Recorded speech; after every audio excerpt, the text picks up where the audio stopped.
Did you know that the word canon comes from the early Greek word kanna, spelled with a K, originally defined as a reed or a plant with a long, slender, woody stem? Over time, this root word has branched off in directions that would have astonished those early Greeks. You know how an imaginative gardener can splice pears onto an apple tree root? There's a tree, actually, called Van Aken's tree, devised by a man named Sam Van Aken in 2008, that has 40 different grafted fruits. Language, in general, is often like grafted trees. The outcomes are usually less purposely contrived, but one root word can end up producing 40 different kinds of fruit. Take this root kanna, for instance, which has, over a couple millennia, evolved into a fascinating hybrid of a word tree. Splitting off of that long, slender, woody stem root about 500 years ago, we have one word branch that almost retained the original definition, the word cane, which means a sturdy stick upon which one might lean for support. That word arrived in English mouths from the Greek by way of Old French. On the same side of the canna word tree, by way of Italy, we get the word cannone, which came to mean a large tube or barrel. By the mid-14th century, cannone translated into cannon in English, with two ends. Take note, a cannon with two ends is a tubular piece of artillery from which one can hurl cannonballs. This side of the tree produced quite literal hands-on projectile fruit from the original root. From the other side of the tree, we find words that derive their meanings from the more figurative or conceptual understanding of the Greek word kanna. On this branch, we make use of the original root to define something straight, by which one might measure, namely those words which pertain to a rule or a standard of excellence, by which we discern the straight and narrow. From here, you can follow the branches out to where they divide into twigs and foliage with ecclesiastical connections. This is a far bigger side of the tree. You might have heard the term Canons Regular, or heard a priest referenced as a canon of a church or cathedral. Going back to the Middle Ages, a canon with one N referred to one under the rule. In other words, a religious priest living in a community, as opposed to a secular priest. These canons, or canons regular, very often Augustinians, can be described as being halfway between monks under strict rules and their clerical counterparts in the priesthood who don't live in communities. A canon can also be one of a permanent staff of priests who takes care of the running of a cathedral. But the ecclesiastical usage of the word canon with one N that Catholics run into most often is undoubtedly as regards the canon of the saints, which is the exhaustive list of all the official saints of the Church certified by the rule of law, or canons, used to determine if a person measures up to the Church's standard of sanctity. So you see where the term canonized comes from. Then, of course, there is the canon of the Mass and Canon Law. First and foremost, in the Mass, the canon is that most vital component of the liturgy which defines rule and standard of excellence. That which, with the finger of God through the decrees of the Church, locks into place permanently and universally the series of prayers between the offertory and Holy Communion. The Gospels and other readings change daily, but the canon cannot be altered. The prayers surrounding the consecration are the standard of excellence and do not change. So, summarizing what we know so far, when you think of canon with two N's, think deadly. When you think of canon with one N, think important with a capital I, which leads us to Canon Law, one N. Nothing to do with artillery, but very important. In a nutshell, Canon Law is the official body of rules and structure of the Church. It forms the concentric rings of order around the clergy and faithful that helps direct our hearts, souls, minds, and bodies toward heaven by way of practical, well-organized guidelines that support and maintain the unchanging rules of faith. The first canons, or rules, were adopted by the apostles at the Council of Jerusalem in the 1st century. In the first several centuries of the Church, Canon law was determined chiefly by synods and councils, not yet well organized and not always universal. For one thing, communication among the faithful in those first years was dicey at best. The first popes and bishops during the early days of persecution especially operated under chaotic conditions. Nevertheless, it's been recorded that after the fall of the Roman Empire up to the time of the revival of the Roman system of law around the 11th century, the canons of the Church were very often the only laws regulating Western society.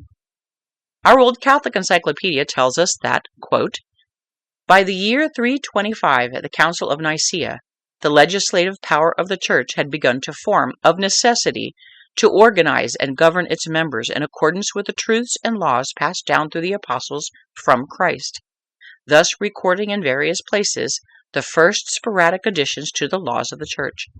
The text goes on to explain that from the 4th century onward, the canons signified almost universally a disciplinary decree of a council or of the Roman pontiffs. End quote. In point of fact, the canon law of the Catholic Church is the oldest continuously functioning legal system in the West. In ordinary times, it has all the ordinary elements endemic to a mature legal system, including laws, courts, lawyers, and judges, and a system pursuant to the enforcement of these laws. It was our Catholic canonists who introduced the concept of a higher law and ultimate justice to the turbulent post-Roman era, planting deeply into the psyche of the Western world a responsibility for morality over and above the transitory law of the state. It's the loss of this Christian ethic, the understanding that God knows all and will have his justice, that lies at the root of the decay of our civilization today. The canons of morality that we used to take for granted, that provided the framework for all law and order, have been taken from us, and the derailing of the Catholic Church since the Second Vatican Council has confused matters even among those determined to remain the faithful. To shine a light in the darkness of our times, Catholics can benefit greatly by understanding the reach and the types of canons in the Church, what can be changed by whom, and what is binding to the faithful based on the rule of obedience. As explained in the 1907 Catholic Encyclopedia, quote, it is evident a distinction must be made when speaking of canons of faith and canons of discipline, for the former are irreversible, the latter are not. Similarly, it is plain that canons containing a precept already binding by reason of divine or natural law cannot be on the same footing as those that are of mere ecclesiastical origin. The subject matter of such canons depends not only on circumstances of persons, places, and times, but also on considerations of expediency or temporary necessity. Nota bene, this explains, for instance, why beaver is acceptable to eat during Lenten fasting in Canada. To continue, quote, a change in any of the causes which brought about the framing of the canons will cause a change in their binding force, for disciplinary regulations are almost necessarily mutable or changeable. Nota bene, as exemplified by Pope St. Pius X's changes to the Holy Communion laws. Continuing, quote, in like manner, when there is a question of the binding force of a canon, it is important to determine whether it was issued by a general council or by the decree of a pope, as imposing an obligation on all the faithful, or whether it was framed solely for restricted regions or persons. It must be borne in mind that the object which the Church has always had in view in promulgating her canons has been the guidance and preservation of the clergy and laity in the duties of a Christian life, and in the best methods of ecclesiastical administration. When they are entirely of human law, they may, of course, be completely abrogated, not only by legislation on the part of the proper authorities, but also by legitimate custom. End quote. For historic context, it's interesting to note that as many as 36 collections of canon law are known to have existed before the year 1150. By the 19th century, the body of canonical legislation contained more than 10,000 norms, norm being the word used for an individual rule or law. Having been added over so many centuries, under so many varying circumstances, many of the norms were difficult to reconcile with one another, sometimes contradictory, and confusing in the extreme because of the changing circumstances and practices. So, Pope St. Pius X, ever practical, ordered the creation of the first code or compilation of Canon Law, a single volume of clearly stated laws organized under the direction of Pietro Cardinal Gaspari, who was responsible for the investigation and the removal of all the canons no longer applicable. Completed before the death of Pope St. Pius X, the official Code of Canon Law was promulgated under the reign of Pope Benedict XV and became effective on May 29, 1918, but it's usually called the 1917 or the Pio Benedictine Code. Though it was promulgated or formally made known and promoted by Pope Benedict XV, the great Pope St. Pius X himself signed off on the 1917 Code of Canon Law, which included the very first changes to the breviary since Pope St. Pius V, the retranslation of the Vulgate, changes to the liturgical year to allow for the restoration of the temporal cycle after a flooding of feast days that had eclipsed the Sunday cycle, the imposition of strict rules regarding sacred music, and the relaxation of the formerly strict rules regarding the reception of Holy Communion. All alterations were pastoral or disciplinary changes that Pope St. Pius X intended to aid in the piety of the clergy and faithful, and of course none tampered in the slightest with canons of faith. Pope Pius XII, the last legitimate pope, continued in the updating of the 1917 Code, among other pastoral changes, reverting Holy Week back to a more ancient form, relaxing the strict rules on sacred music as well as the fast before communion, and allowing for vernacular music with lyrics in the native tongue, not only in Latin, to be sung at low Mass. He also added the feast days of the Assumption, the Immaculate Heart of Mary, and St. Joseph the Worker.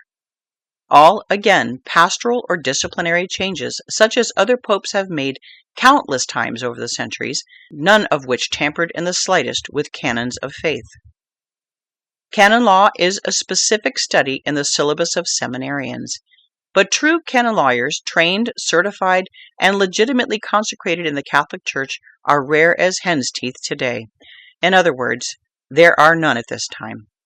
The last two traditional canon lawyers who stayed true to the Church, breaking communion with the Novus Ordo, were Father Martin Stepanich, who died in 2012 at the age of 97, and Father Gromer de Pauw, who passed to eternity in 2005 at 87 years of age, both who carried on in the tradition of pious canon lawyers over the centuries. We can look to their writings and the findings of their compatriots in canon law before Vatican II as generally dependable guides. Also, in the Church Triumphant, we have recourse to St. Raymond of Penafort. Well known for his miraculous journey from the island of Majorca to mainland Spain using his cloak as a boat, he is more famous among Catholic scholars for his contributions to canon law, and is therefore the patron saint of canonists, the artillerymen of the Church, defending the smooth operation of the life of the faith, protecting the rule of excellence, the straight and narrow, the path to heaven. Pray that our clergy, by the grace of God, are able to guide us through the minefields of our day with the clear eye and sure step of the canonists of old.